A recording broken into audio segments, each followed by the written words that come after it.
দেখেন, পৃথিবীতে আপনার ভালো লাগতে পারে অনেক মানুষকে, চোখের দেখায় ভালো লাগা, কিন্তু মনে রাখবেন ওয়াইফ হিসেবে ফিলিংস পাওয়াটা কিন্তু বড় টাফ ব্যাপার। হাজবেন্ড হিসেবে ফিলিংস পাওয়াটা বড় টাফ ব্যাপার।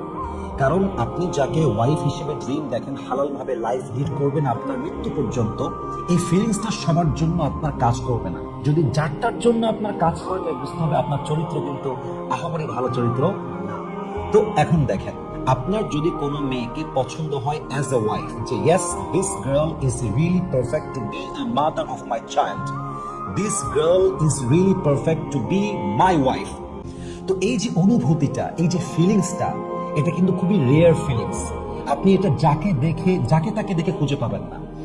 এখন আপনি যদি এই মানুষটাকে বিয়ের জন্য ট্রাই না করেন, অ্যাকশন না নেন, স্ট্যান্ড না নেন, কাজ না করেন, আপনার সর্বোচ্চ চেষ্টা না করেন, এবং এই মেয়েটার আরেক জায়গায় বিয়ে হয়ে যায়, আপনার আফসোসের নদী কখনো শেষ হবে না। এই নদীর পানি প্রবাহিত হতেই থাকবে। কারণ কি, আপনি ট্রাই করেন না।